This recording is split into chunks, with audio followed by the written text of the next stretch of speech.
Bonjour mes amis nomis, de deuxième vidéo avec Michel, notre trappeur canadien, qui va nous parler cette fois donc de l'histoire et des pièges utilisés maintenant au Canada, qui ont un petit peu évolué maintenant pour ne plus faire souffrir les animaux. Donc ça c'est une bonne chose. Il faut que je fasse attention parce que les Québécois n'aiment pas quand je dis Canada quand je suis au Québec. Je ne suis pas, encore une fois, pour ce genre de trappe et ce genre de chasse, je tiens à le préciser, mais encore une fois, je me répète, il n'est pas interdit de s'instruire. Je vous laisse avec Michel.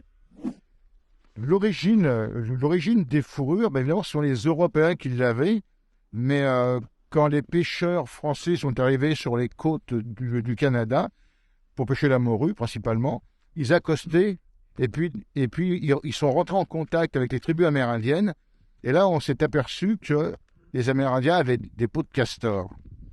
Les Européens, au Moyen-Âge, ils avaient complètement exterminé les castors.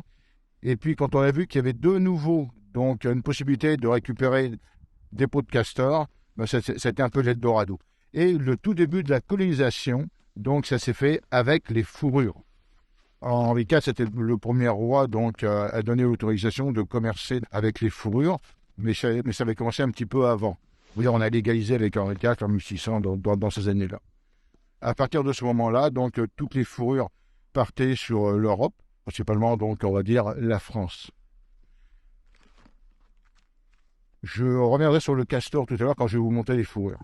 Vous allez dire pourquoi est-ce que c'était le castor qui était principalement ciblé comme fourrure à l'époque. Pour attraper les animaux, évidemment, donc, ça prend des pièges. On va dire que nos parents, nos grands-parents, la souffrance animale n'existait pas. Personne s'en souciait. Il a fallu attendre Brigitte Bardot quasiment pour que ça se fasse. Il y a des mouvements écolos, etc. Mais ici, très peu. Parce que ici, cette activité-là, elle est ancestrale. On ne vient pas trop chatouiller ce qu'on fait depuis 400 ans. Là. Enfin, mais on essaie d'évoluer. Moi, quand j'ai commencé cette activité-là, il n'y avait pas de formation. Donc, n'importe qui pouvait piéger, même s'il ne connaissait rien du tout. Donc, aujourd'hui, on peut commencer à l'âge de 12 ans. Mais donc, il y a une formation donc, à acquérir, donc une partie théorique et puis donc une partie pratique. Voilà. C'est une école extraordinaire pour l'observation. Si vous êtes passionné, c'est facile à attraper. Si vous l'êtes moins, ça va être un peu plus difficile. Puis des fois, ça va vous décourager et puis ça va s'arrêter là. Donc, en ce qui concerne les pièges, celui-ci, là, le premier qu'on va voir, c'est le 9 fois sur 10 pour capturer des animaux, c'est celui-là qu'on va utiliser. La grandeur donc, du piège peut changer suivant la grosseur de l'animal convoité. Donc, si l'animal est plus petit, on va mettre un piège plus petit. Donc, il y a 2 pièges plus petits que celui-ci, et puis il y en a 2 au-dessus. Donc là, on a pris quasiment celui de l'intermédiaire. Avec ce piège, donc, on peut attraper des écureuils, on peut attraper des martres, des pécans, des loutres, des castors, des ratons laveurs, des moufettes, on peut attraper des lynx. Donc, avec ce modèle-là, donc c'est 9 fois sur 10, on va l'utiliser. C'est un piège qui est assez intéressant parce que quand on met son nez dedans, on se fait claquer, on se fait tuer systématiquement. Là. D'accord, c'est un piège mortel. Oui, je vais vous montrer comment ça marche. Mettez pas la main. Il y a d'autres pièges qu'on peut utiliser, mais un petit peu moins, puisque 9 fois sur 10, donc on va avoir affaire à un piège à rinc. Bon, le chairman, donc c'est toujours lui qui ramasse. Il a l'habitude. Donc, pour attirer donc, un animal, donc on va faire un montage, une installation comme ça. Donc, je vais mettre une boîte, et puis à l'intérieur, je vais mettre un appât. L'appât, c'est la nourriture que l'animal convoite. Et puis, pour les attirer un petit peu plus facilement, on va mettre des leurres. On va leurrer. Donc, le leurre, c'est juste fait pour attirer. Donc, ça ne sera pas de la nourriture. Donc, les leurres, donc, 2 possibilités. On l'a donc soit en visuel, soit en olfactif. Donc, avec le nez. Donc, on va travailler avec le nez des animaux. Tous les animaux travaillent avec leur nez. Mais il y en a un qui, principalement, va travailler à vue, c'est le lynx.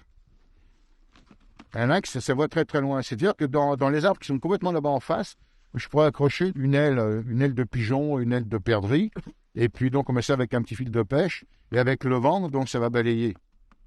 Si le lynx est ici, c'est sûr, il le voit, il y va. quelque chose qui bouge, c'est forcément une proie.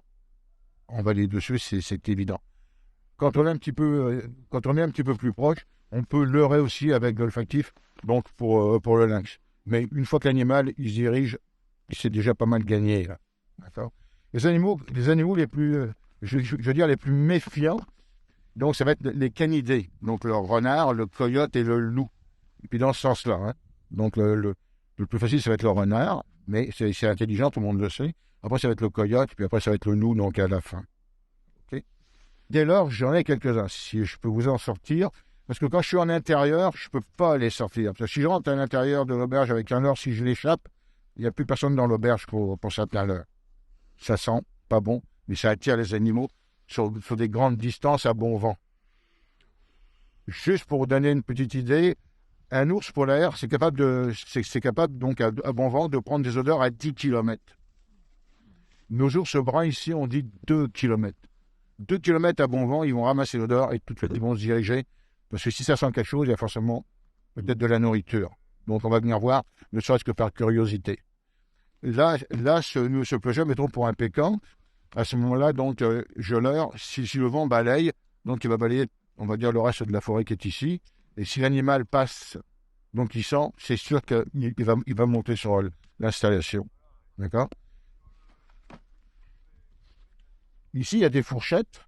Il faut que l'animal passe sa tête. Donc dans les fourchettes, c'est les épaules, quand il touche, qui font claquer. Quand ça se passe comme ça, donc l'animal, on va dire, il a une frappe mortelle. Si c'est un raton laveur, je vais écarter un petit peu plus pour lui permettre de passer sa tête. Mais si c'est un pécan, à ce moment-là, je ramène. Parce qu'il ne s'agit pas que ce soit avec son nez donc qui touche, la frappe ne serait pas mortelle. À ce moment, il va gigoter quelques minutes donc avant de mourir. Pas nécessaire. Donc là, j'ai des crochets de sécurité, je vais les retirer parce que sinon, ça va être un piège humanitaire. Bon, regardez, ça va très très vite. Regardez ce que ça donne. Donc l'animal, il se présente et puis il pousse. Voilà. D'accord? Donc pour toutes les espèces, c'est exactement comme ça. On avait dans le temps, moi j'en ai un à la maison, on avait des pièges comme ceci, mais beaucoup plus grands pour les ours. Donc l'ours se présentait, donc rentrait, il se faisait claquer. C'était tellement dangereux que ça a été supprimé. En plus ça, pour tendre un piège comme ça, il faut toujours être deux, avec une grande perche, etc. C'était le ressort. Personne ne peut vous tendre ça à la main, impossible. D'accord? Donc voilà pour Firmin. Voilà pour cette vidéo. Alors, en effet, il nous a fait sentir des leurres, c'est assez redoutable. Alors, il y a quelques-uns qui sentent pas trop pas mauvais, un peu l'anis, comme pour l'ours. Mais alors, certains autres, c'est redoutable. Hein. Dur. Pas étonnant qu'ils descendent à plusieurs kilomètres. La prochaine vidéo nous parlera des animaux qui sont et qui étaient chassés pour leur fourrure. Alors, j'aurais préféré parler à l'imparfait. Ne pas utiliser le présent dans la phrase, mais c'est comme ça. À très bientôt pour cette prochaine vidéo. Ciao!